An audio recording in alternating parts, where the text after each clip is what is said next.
सुप्रभात विद्यार्थी मित्र हो. गेल्या 22 मार्च 2020 पासून करोनारूपी महामारीने संपूर्ण जगामध्ये हाहाकार माजून दिलेला आहे. त्यामुळे 22 मार्च पासून सर्वच क्षेत्रांमध्ये फार वाईट अशी अवस्था होऊन गेलेली आहे. त्यात शिक्षण क्षेत्रही अपवाद ठरलेलं आहे. 22 मार्च पासून शाळा महाविद्यालये हे सर्व ओस पडलेले आहेत. त्यामुळे ज्या काही आपल्या दुसऱ्या सेमिस्टरच्या ज्या काही परीक्षा होत्या त्याही झाल्या नाहीत. आणि आता जवळजवळ कॉलेज उघडून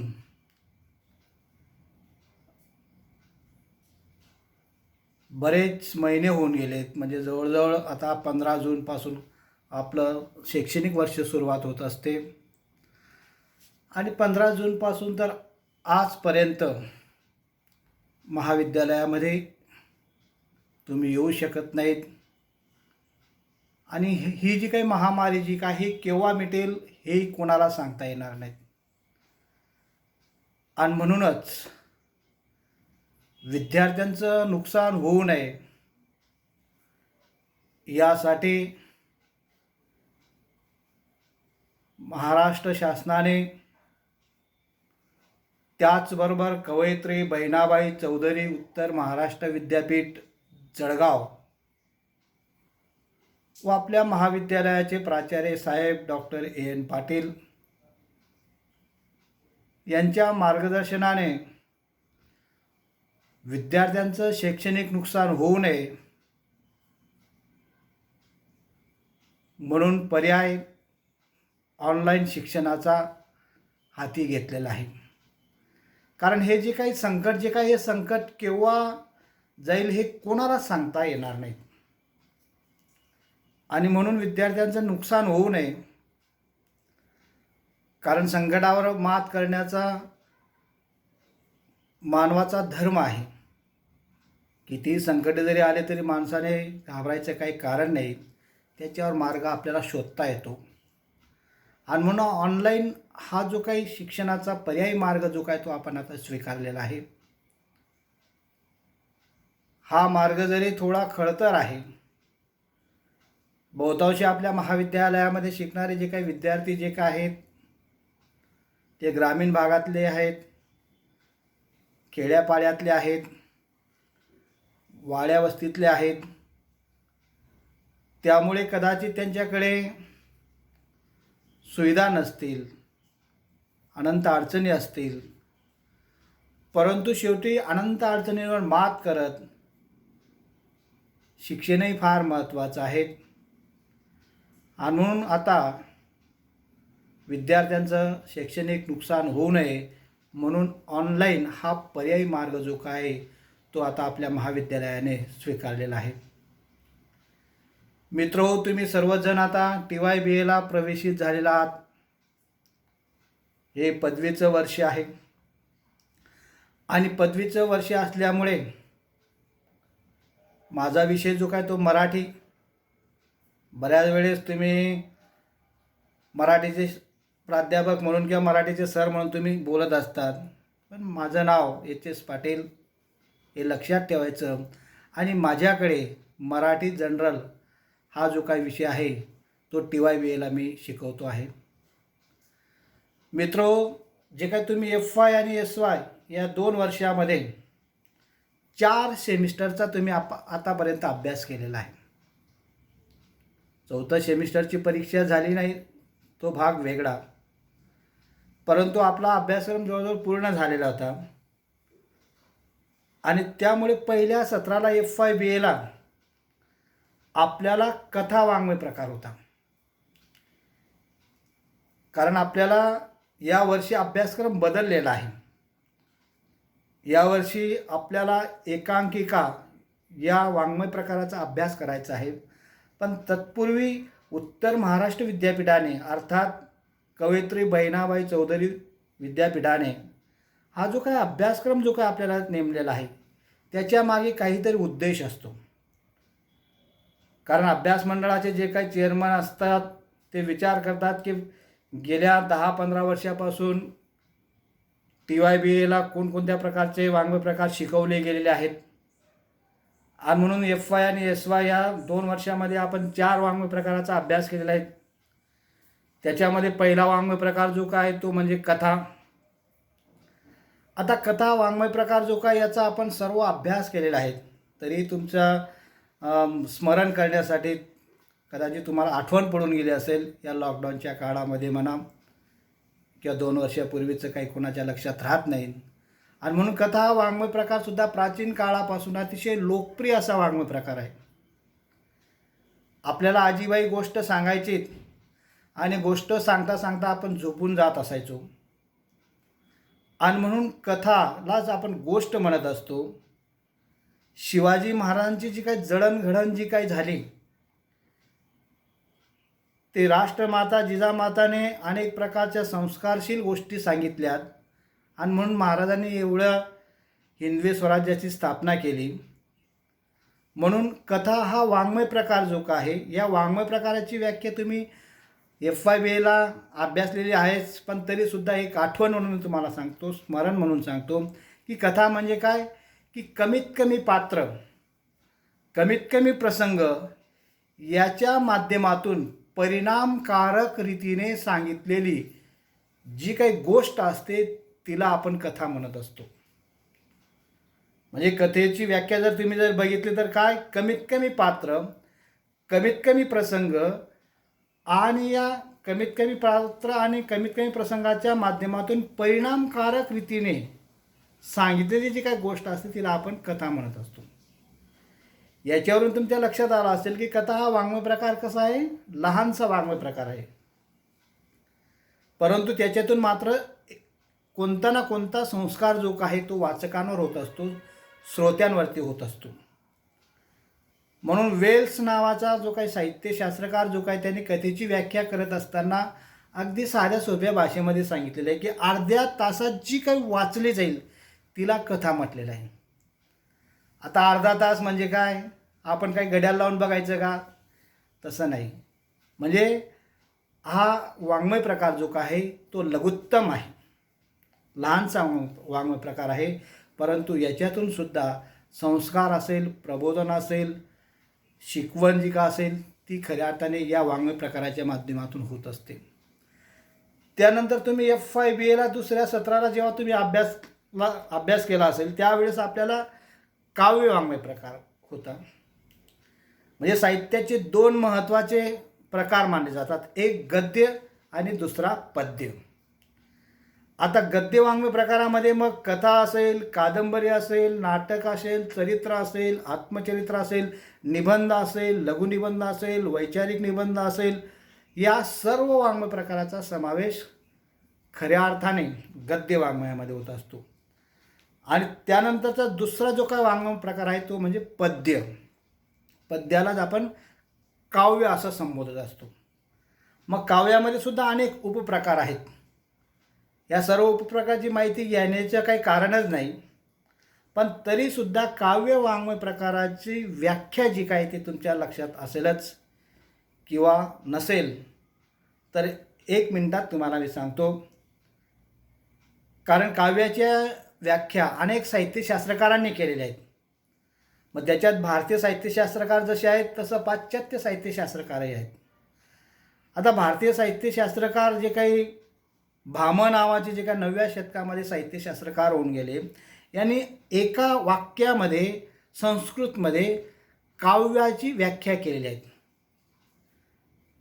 ते काय म्हणतात की काव्य कोणास म्हणावं, शब्दार्थू संयुतम काव्यम. म्हणजे काय, शब्द आणि अर्थ या दोघांच्या सहचार्यानेच काव्याची निर्मिती होत असते. म्हणजे काव्य म्हटल्यानंतर शब्दांची जुळवणी नाही, किंवा शब्दांचं त्या ठिकाणी जुळवाजुळव केलं म्हणजे ते काव्य होऊ शकत नाहीत. तर त्यासाठी त्या काव्यामध्ये काय असलं पाहिजे? अर्थ असले पाहिजेत. त्याशिवाय ते काव्य खऱ्या अर्थाने श्रेष्ठ दर्जाचं ठरू शकत नाही.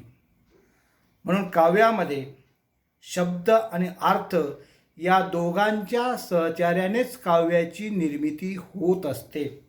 हे आपण FIBAच्या दुसऱ्या सत्राला सविस्तर आपण अभ्यासलेलं आहे. त्यामुळे काव्याच्या बाबतीत अगदी एक साधी सोपी व्याख्या पाश्चात्य साहित्यशास्त्रकार किंवा साहित्यिक जे काय आहेत, कवी जे काय आहेत, वर्ड्सवर्थ नावाचे, यांनी एका वाक्यामध्ये सांगून टाकलेलं आहे की काव्य कोणास म्हणावे? उत्कट भावनांचा उत्स्फूर्त आविष्कार म्हणजे काव्य होय. म्हणजे काव्याची निर्मिती जी काय आहे की जेव्हा माणसाच्या मनामध्ये भावना दाटून येत असतात आणि त्या दाटलेल्या भावनांचा जेव्हा आविष्कार होत असतो ते खऱ्या अर्थाने शाश्वत काव्य असतं, तेच खरं काव्य असतं, असं वर्ड्सवर्थ नावाच्या कवींनी काव्याची व्याख्या सांगत असताना आपला मत मांडलेलं आहे, आपला विचार मांडले. मित्रो, FYला 2 साहित्य प्रकाराचा आपण अभ्यास केला. SYBAला म्हणजेच तिसरं सत्र आपलं सुरू झालं. त्यावेळेस आपण कादंबरी वाङ्मय प्रकाराचा अभ्यास केलेला आहे. आता कादंबरी हा वाङ्मय प्रकार सुद्धा प्राचीन काळापासून मराठीमध्ये अस्तित्वात आलेला वाङ्मय प्रकार आहे. कादंबरी या शब्दाची उत्पत्ती जर आपण बघितली तर कदंब या शब्दापासून कादंबरी या शब्दाची निर्मिती झाली. आता कदंब म्हणजे काय किंवा कदंब असा शब्द येतो. तर कदंब म्हणजे काय? मध्य प्याला किंवा मध्य प्याला असलेला, किंवा त्याचा कदंब या शब्दाचा अर्थ जो काय तो खऱ्या अर्थाने मध्य आहे. मध्य प्यालेला माणूस जसं धुंदीमध्ये असतो त्याचप्रमाणे ज्या व्यक्तीला कादंबरी वाचण्याचा छंद जर लागला तर तो रात्रंदिवस जो काय त्याला कुठं निघून जातात हेही कळत नाहीत. आणि म्हणून जगामध्ये सर्वात जास्त लोकप्रिय वाङ्मय प्रकार जर कोणता असेल तर तो कादंबरी आहे. म्हणजे बहुतांशी लोक टाइमपास करण्यासाठी कादंबरी वाचत असतात. मग कादंबरीचे अनेक प्रकार आहेत. कादंबरीची व्याख्या जर तुम्ही SYBAला अभ्यासलेली आहेच तिसऱ्या सत्राच्या वेळेस, पण तरीसुद्धा मी तुम्हाला स्मरण करून देतो की कादंबरी म्हणजे काय की 50,000पेक्षा जास्त शब्द असलेल्या वाङ्मय प्रकाराला आपण कादंबरी असं म्हणत असतो. म्हणजे मग आपण काय एक एक शब्द मोजत बसायचं का? नाही.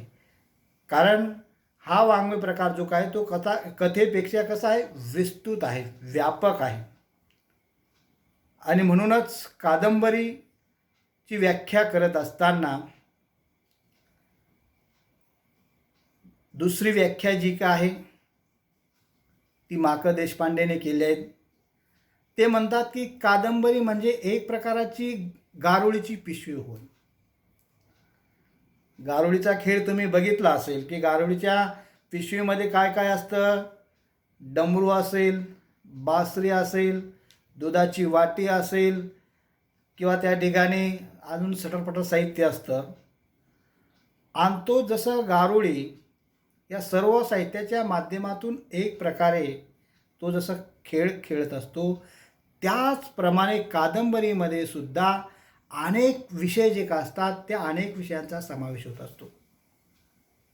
मग सामाजिक विषय असेल, प्रादेशिक विषय असेल, राजकीय विषय असेल, स्त्री जीवनावर आधारितचा विषय असेल, म्हणजे कादंबरीला असं कोणत्याच विषयाचं वावळं नाहीत.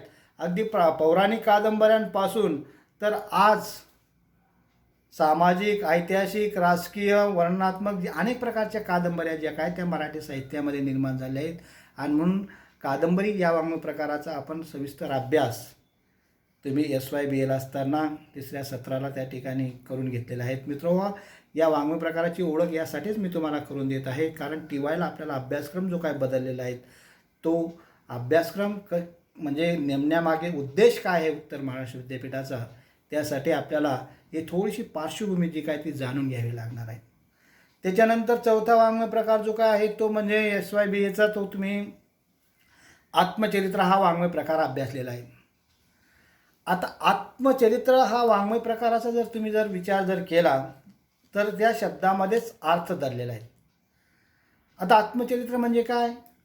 आत्म म्हणजे काय? स्वतः. मनुष्य स्वतःला जेवढं ओळखतो तेवढं दुसऱ्याला ओळखत नाही. परंतु स्वतःला ओळखत असताना मात्र जेव्हा एखादी व्यक्ती स्वतःचं आत्मचरित्र लिहित असते त्यावेळेस तो स्वतःचे दोष सांगत नाहीत.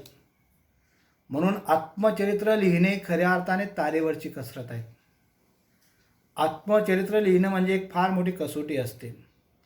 कारण आत्मचरित्र हे प्रांजळपणे लिहावं लागतं. गुणदोषाचं चित्रण त्या ठिकाणी कादंबरीमध्ये करावं लागतं, आत्मचरित्रामध्ये करावं लागतं. आणि सहजासहजी कोणतीही व्यक्ती जी काय असते ते आपले दोष कधीच दुसऱ्याला सांगत नाहीत. आपल्यातल्या जे काय उणिवा असतील त्या उणिवा सहजासहजी दुसऱ्याला कोणी सांगत नाहीत. आणि म्हणून बहुतांशी आत्मचरित्र जे काय आहेत हे गुणवर्णन करणारे असतात. परंतु मराठीमध्ये अनेक लेखकांनी, अनेक राजकीय व्यक्तींनी, सामाजिक क्षेत्रामध्ये कार्य करणाऱ्या व्यक्तींनी प्रांजळपणे आत्मचरित्र लिहिलेले आहेत. एकच उदाहरण मी तुम्हाला देतो. भारताचे राष्ट्रपिता महात्मा गांधी यांचं नाव संपूर्ण जगाला माहिती आहे. महात्मा गांधींचं कार्य अगदी पहाडासारखं उत्तुंग असं काम केलं आहे. त्यांनी स्वतःचं आपलं आत्मचरित्र लिहिलं. त्या आत्मचरित्राचं नाव आहे माझे सत्याचे प्रयोग. मित्रहो, महात्मा गांधीजींनी आपल्यातल्या ज्या उणिवा आहेत, जे दोष आहेत ते अगदी प्रांजळपणे त्यांनी कबुली केलेले आहेत. प्रांजळपणे ते आपल्या आत्मकथनातून मांडलेले आहेत. आणि म्हणून जगामधलं सर्वात श्रेष्ठ आत्मचरित्र मानलं जातं ते. आत्मचरित्र लिहिण्याची परंपरा मराठीमध्ये अनेक साहित्यिकांनी लिहिलेली आहेत. अगदी तुम्हाला माहीत असेल, मी कसा झालो नावाचं आत्मचरित्र जे काय ते प्र. के. अत्रेंनी लिहिलं आहे. किंवा कृष्णा काठ नावाचं जे काय आत्मचरित्र आहेत, आपले भारताचे कैलासवासी माजी उपपंतप्रधान संरक्षण मंत्री यशवंतराव चव्हाण यांच्या जीवनावर आधारित त्यांनी स्वतःने ते आत्मचरित्र लिहिले आहेत. आपल्याला असंख्य उदाहरणं देता येतील. परंतु आत्मचरित्र हा वाङ्मय प्रकार जो का आहे हा सुद्धा महत्त्वाचा मानला जातो. आणि म्हणून 4 वाङ्मय प्रकाराचा तुम्ही या 2 वर्षामध्ये अभ्यासलेला आहेत. यावर्षी आता TYBAला तुम्ही आलेला आहात. यावर्षी आपला अभ्यासक्रम बदललेला आहे. मागच्या वर्षी जसा अभ्यासक्रम बदलला म्हणजे तुम्ही नवीन अभ्यासक्रमामध्येच तुमचा शैक्षणिक सुरुवात होत आहे. FYलाही बदललेला होता, SYला बदलला होता, TYला बदलला. आता TYला मागच्या वर्षी जो काय अभ्यासक्रम होता तो नाटक वाङ्मय प्रकार होता. परंतु यावर्षी मात्र नाटकाचाच एक उपप्रकार, उपघटक म्हणता येणार पण उपप्रकार म्हणून एकांकिका हा वाङ्मय प्रकार आपल्याला अभ्यासाला दिलेला आहे. आता एकांकिका अभ्यासाला दिलेल्या असल्यामुळे आपल्याला निवडक दलित एकांकिका जे काय आहेत हे डॉक्टर दत्ता भगत यांनी संपादित केलेलं पुस्तक आहे. आणि त्यामुळे या एकांकिकाचा अभ्यास करण्याच्या अगोदर आपल्याला नाटक म्हणजे काय, नाटकाची व्याख्या याबद्दल अगदी थोडंसं तरी तुम्हाला माहिती असलं पाहिजे. कारण हा नाटकाचाच एक भाग आहे. नाटक म्हटल्यानंतर तुमच्या लक्षात आलं असेलच की हा वाङ्मय प्रकार रंगभूमीवर सादर होत असतो. म्हणून नाटकाची सुद्धा एकच एक व्याख्या आपल्याला सांगता येणार नाहीत. नाटक म्हणजे निसर्गाचे अनुकरण असते व तो समाज जीवनाचा आरसा असतो, अशी एक व्याख्या केली गेलेली आहे. आता ही व्याख्या काय की नाटक हे निसर्गाचं अनुकरण असते व ते समाज जीवनाचा आरसा असतो किंवा समाज जीवनाचं प्रतिबिंब नाटकामध्ये व्यक्त होत असतं. म्हणजे नाटक जे काही लिहिलं जातं ते पूर्णपणे काल्पनिक राहत नाही, तर समाजामधलं जे काही वास्तव जीवन असेल समाजामधलं जे काही दुःख असेल, समाजामधल्या ज्या काही समस्या असतील, त्या समस्यांचं चित्रण खऱ्या अर्थाने नाटकाच्या माध्यमातून नाटककार करत असतो. म्हणून नाटक हा वाङ्मय प्रकारसुद्धा प्रदीर्घ असा वाङ्मय प्रकार आहे. अगदी 2 अंकापासून तर 7 अंकी नाटक मराठीमध्ये निर्माण झालेले आहेत. आणि म्हणून हा वाङ्मय प्रकारसुद्धा थोडासा महागडा वाङ्मय प्रकार आहे. महागडा म्हणजे काय, की नाटक हे वाचून आपल्याला समजत नाही. तर नाटक हे खऱ्या अर्थाने दृकश्राव्य असतं. दृकश्राव्य म्हणजे काय, जे डोळ्यांनाही दिसतं आणि कानांनाही ऐकू येतं. आणि जे कानांनी आणि डोळ्यांनी जेव्हा आपण पाहतो आणि कानाने जेव्हा ऐकतो, ते सर्वात जास्त माणसाच्या लक्षामध्ये असतं. आणि मग नाटकामध्ये 3 घटक महत्त्वाचे आहेत. एक म्हणजे रंगभूमी, दुसरं म्हणजे प्रेक्षक आणि तिसरं म्हणजे कलाकार. या तिघांच्या माध्यमातून साकार होणारा जो काही वाङ्मय प्रकार असतो त्याला नाटक असं म्हटलं जातं. कथा एकच व्यक्ती वाचू शकते, त्यामुळे एकाच व्यक्तीवर तो संस्कार होत असतो. कादंबरीसुद्धा एकच व्यक्ती वाचत असते, त्यामुळे त्या कादंबरीचा चांगला वाईट परिणाम त्या एकाच व्यक्तीवर होत असतो. कविता जी काय ती खऱ्या अर्थाने आस्वादासाठी एकच व्यक्ती वाचत असते. जरी बाकीचे श्रोते जरी ऐकत असतील तरीसुद्धा काव्याचा आस्वाद जो काय तो सुद्धा मर्यादित लोकांपर्यंतच पोचत असतो. परंतु नाटक असा वाङ्मय प्रकार आहे की जो एकाच वेळी हजारो लोकांवरती त्या नाटकाचा परिणाम जो का असेल, चांगला वाईट जो काय परिणाम जो का असेल, तो खऱ्या अर्थाने नाटकाच्या माध्यमातून होत असतो. आणि म्हणून नाटक हा वाङ्मय प्रकार लोकप्रिय असा वाङ्मय प्रकार आहे. आणि नाटकाच्या माध्यमातून खऱ्या अर्थाने समाज सुधारणा, जनजागृती जी का असेल, समाजामधले जे काही दोष जे का असतील, समाजातल्या जे काही उणिवा जे का असतील, समाजातलं जे काही दुःख असेल, ते खऱ्या अर्थाने नाटकाच्या माध्यमातून नाटककार जो का असतो तो व्यक्त करत असतो. मराठीमध्ये नाटकांची जी काही परंपरा जी काय, थोर नाटकांची परंपरा जी काय ती अगदी प्राचीन काळापासून आहे. आपल्याकडे अनेक लेखकांनी अत्यंत सकस अशी नाटकं लिहिली आहेत. नटसम्राट नाटक जे काय विवा शिरवाडकरांनी लिहिलेत, त्याच्यावर चित्रपटही निघाले. किंवा राम गणेश गडकरी यांचं एकच प्याला असेल, वीज म्हणाली धरतीला नावासारखं नाटक असेल. अशा असंख्य नाटकाची आपल्याला उदाहरणं सांगता येतील. आणि त्याच नाटकाचा एक भाग जो काय तो म्हणजे एकांकिका. आता एकांकिका हा जो काय वाङ्मय प्रकार आहे तो इंग्रजांपासून आपल्याकडे आलेला आहे. कारण इंग्रजांनी आपल्याला अनेक प्रकारच्या देणग्या दिलेल्या आहेत. म्हणजे सुरुवातीला इंग्रजांनीच आपल्या देशामध्ये छापखाना आणला, रेल्वे आणली, टपाल व्यवस्था आणली, शिक्षणामध्ये अनेक प्रकारच्या ज्याला सुरुवातीला शिक्षणाचे जे काही दालने जे का असेल ते सर्वांपर्यंत जरी कोणी निर्माण केलं असेल तर ते इंग्रजांनीच केलं. आणि त्याचबरोबर भाषांतरित जे काही साहित्य निर्मिती जी काय ती सुद्धा इंग्रजांनीच आपल्याला दिलेली देणगी आहेत. म्हणून एकांकिका या सुरुवातीला खऱ्या अर्थाने इंग्रजांनी आपल्याला दिलेली ती देणगी असल्यामुळे एकांकिकाला इंग्रजीमध्ये 1 ॲक्ट प्ले असं म्हटलं जातं. म्हणजे नाटकापेक्षा हा लहान वाङ्मय प्रकार आहे. नाटकामध्ये जसं कथानक जरी असलं तरीसुद्धा त्याला अनेक उपकथानकं असतात, त्याच्यामध्ये अनेक व्यक्तिचित्रणे असतात, प्रसंग वर्णने असतात, संघर्ष असतो, निवेदन पद्धती असते, या सर्वांचा समावेश नाटकामध्ये होत असतो. परंतु एकांकिकाचा मात्र जर विचार केला तेव्हा किंवा त्याची व्याख्या जर सांगायचं म्हटल्यानंतर एकांकिकामध्ये मोजके पात्र असतात, मोजके प्रसंग असतात. आणि म्हणून एका वाक्यामध्ये आपल्याला एकांकिकेची व्याख्या सांगता येईल की कमीत कमी पात्राच्या माध्यमातून, कमीत कमी प्रसंगाच्या माध्यमातून रंगभूमीवर साकार होणारा वाङ्मय प्रकारास आपण एकांकिका असं म्हणत असतो.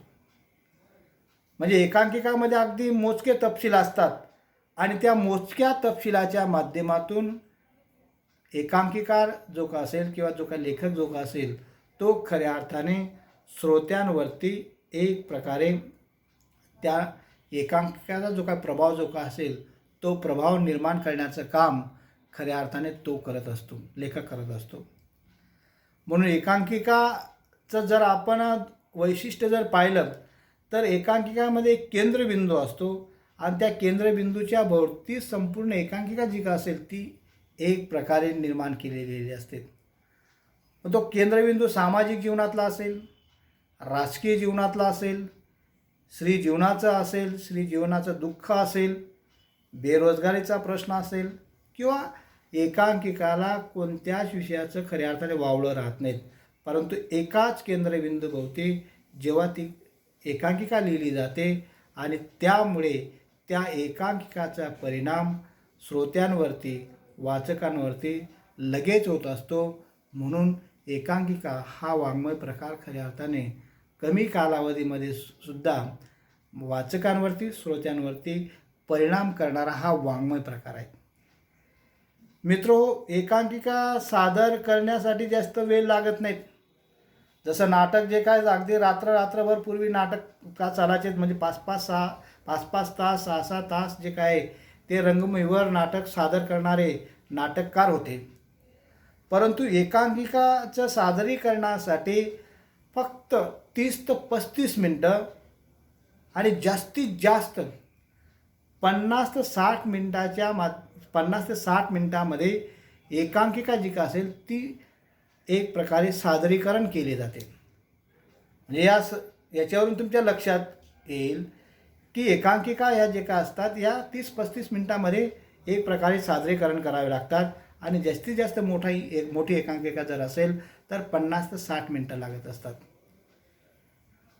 अशा या एकांकिका लिहिण्याचा प्रारंभ जर आपण बघितला, कारण आपल्याला एकांकिकाचं स्वरूप तुम्ही पाहिलं आहे, व्याख्या पाहिली, त्यानंतर एकांकिका लिहिण्याचा प्रारंभ मराठीमध्ये केव्हा झाला याचा जर आपण विचार केला तर 1930मध्ये एकांकिका लिहिण्याचा खऱ्या अर्थाने प्रारंभ झालेला आहे. आता 1930मध्ये महाराष्ट्र भूषण, विनोदी लेखक पु ल देशपांडे जे काय आहेत, पुरुषोत्तम लक्ष्मण देशपांडे या लेखकांनी खऱ्या अर्थाने मराठीमध्ये अत्यंत गाजलेल्या एकांकिका लिहून हा वाङ्मय प्रकार लोकप्रिय करण्याचं काम केले. पु ल देशपांडे म्हटल्यानंतर त्यांची भाषाशैली अतिशय उपरोधिक असायची, मार्मिक असायची. लोकांचे जे काय दोष जे काय असेल ते हसत त्या ठिकाणी दाखवण्याचं काम सुरुवातीला कोणी केलं असेल तर ते पु ल देशपांडेने केले. कारण असं कोणाला सरळ जर आपण सांगितलं तर त्याचं मन दुखत असतं. परंतु समाजातल्या ज्या काही व्यक्तिरेखा जे काय असतात त्यांच्यातले दोष जर आपल्याला दाखवायचे असतील तर ते दोष हसत विनोदी पद्धतीच्या माध्यमातून, उपरोधिक भाषाशैलीच्या माध्यमातून खऱ्या अर्थाने सुरुवातीला एकांकिका जर लिहिण्याचं काम कोणी केलं असेल तर ते पु ल देशपांडेंनी केले.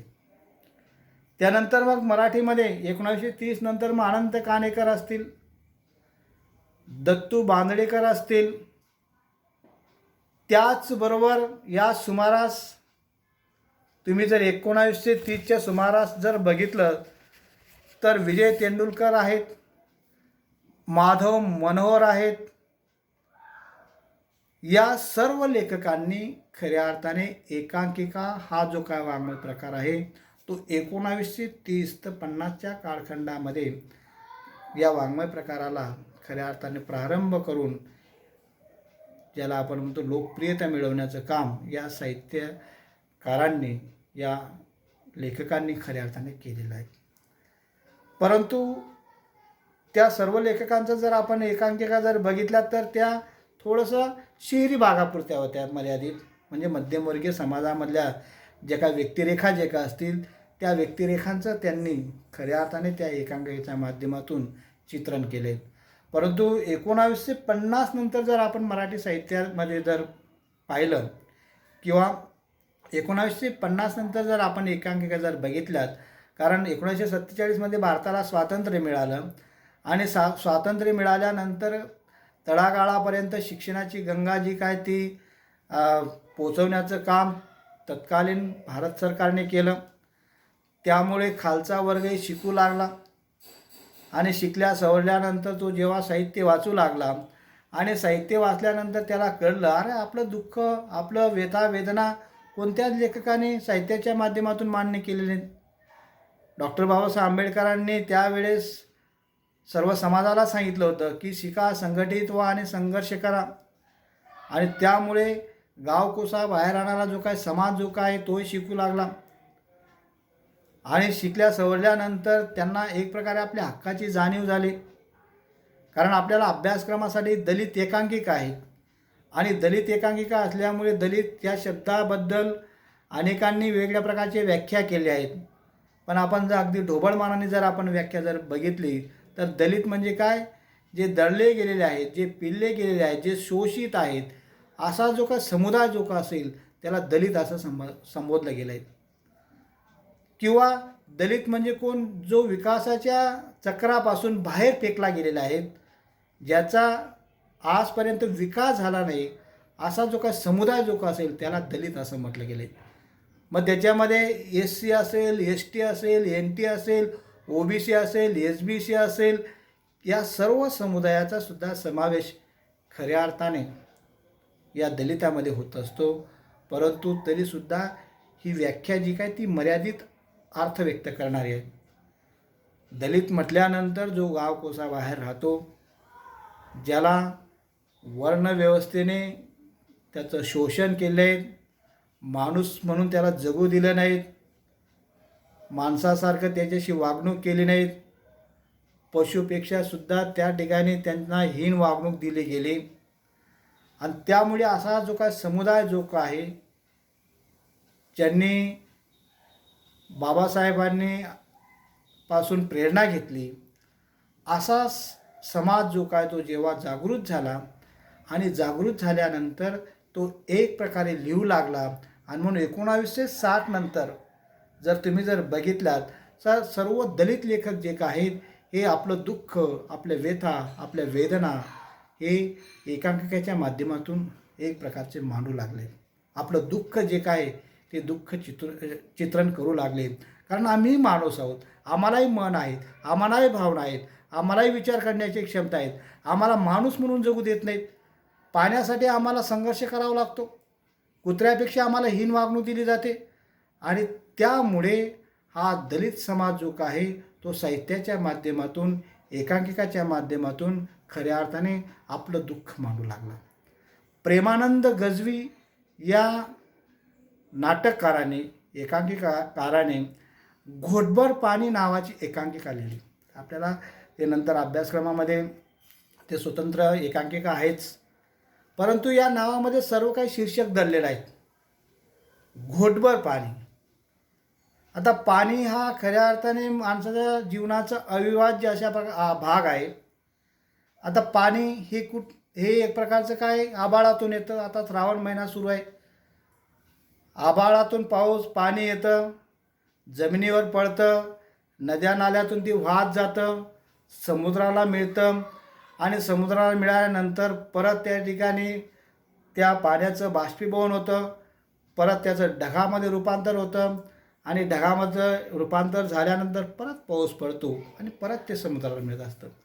त्यामुळे पाणी हे जे काही एक प्रकारचं हे निसर्ग चक्र आहे, याच्यावर कोणाचा हक्क आहे? कोणाचाच नाही. हे निसर्गाने दिलेले एक प्रकारचं आपला सर्व मानव जातीला, सर्व ज्याला मानवजातच नाही तर सर्व प्राणीसृष्टीला, सर्व चराचर सृष्टीला दिलेली ती एक देणगी आहेत. परंतु या पाण्यासाठी सुद्धा, घोटभर पाण्यासाठी सुद्धा या दलित समाजाला रक्तबंबाळ त्या ठिकाणी करून टाकलेलं होतं. घोटभर पाण्यासाठी यांना एक प्रकारे क्रांती करावी लागली.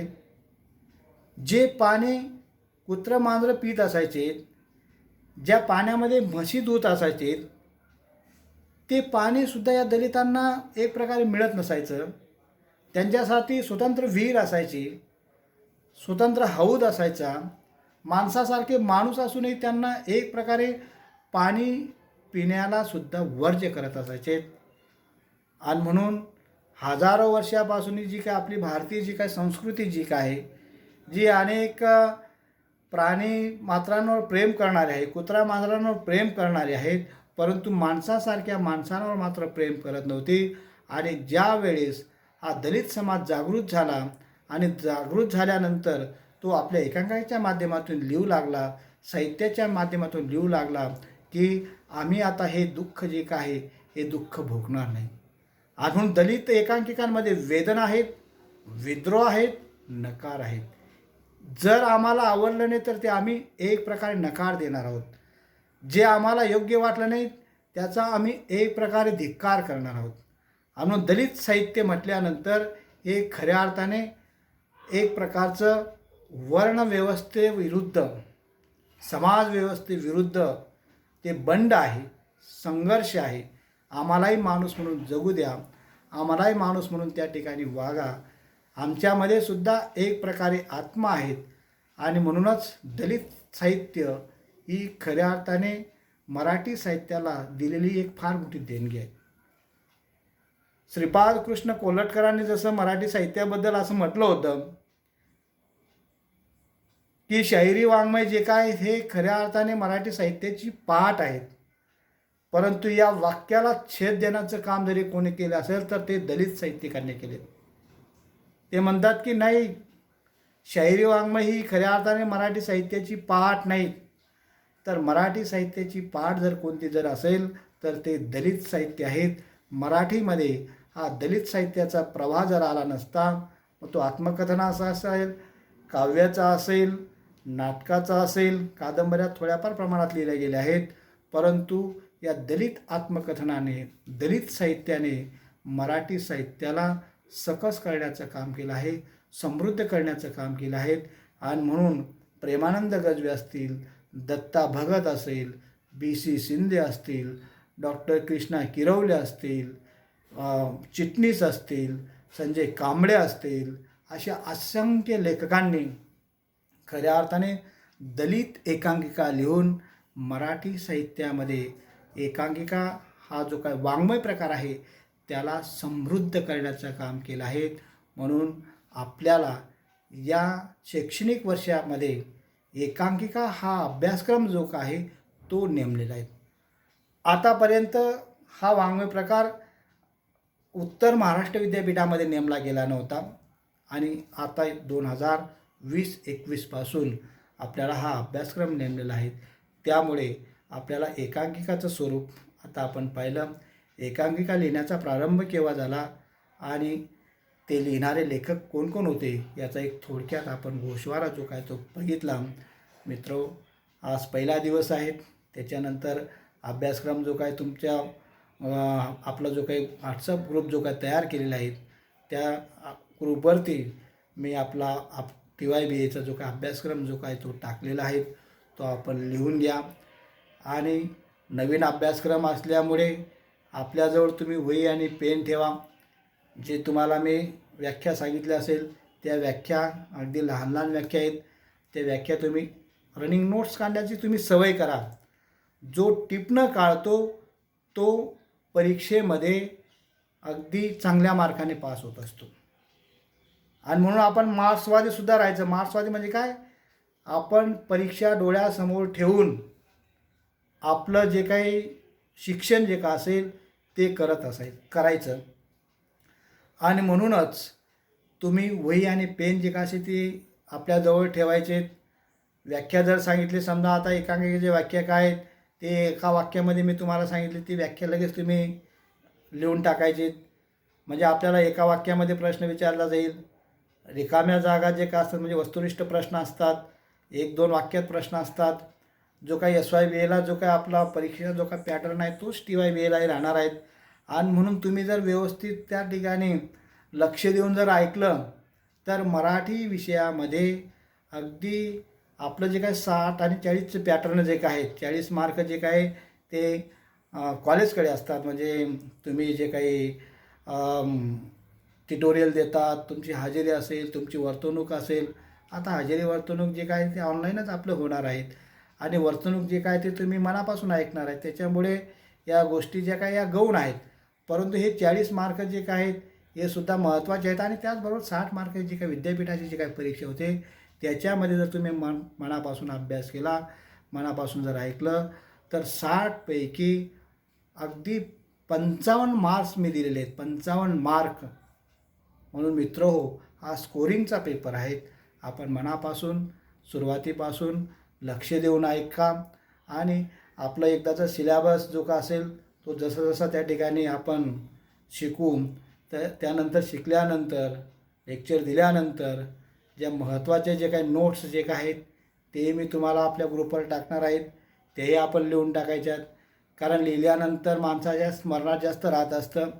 कारण शेवटी ऐकलेलं जे काय ते माणूस विसरून जातो, विस्मरण होतं. परंतु जर लिहिलेलं जर असेल तर ते कायम माणसाच्या मनामध्ये स्मरणात राहत असतं. म्हणून आपल्याकडे एक म्हण आहे, एक बका आणि 100 लिखा. म्हणजे बकबक कितीही जर केली ते लक्षात राहणार नाहीत, परंतु लिहिलेलं मात्र लक्षात राहत असतं. आपण सर्वांनी ही जी काय चांगली सवय जी काय असेल ती सर्व विषयांसाठी लावून घ्यायची आहेत. आणि म्हणूनच आज आपण एकांकिका या वाङ्मय प्रकाराचे स्वरूप, त्याची वैशिष्ट्ये, त्याचा प्रारंभ जो काय तो थोडक्यात आपण अभ्यासला आणि त्यानंतर दुसरा जो काही मुद्दा आहे तो आपण पुढच्या पिरियडला बघू.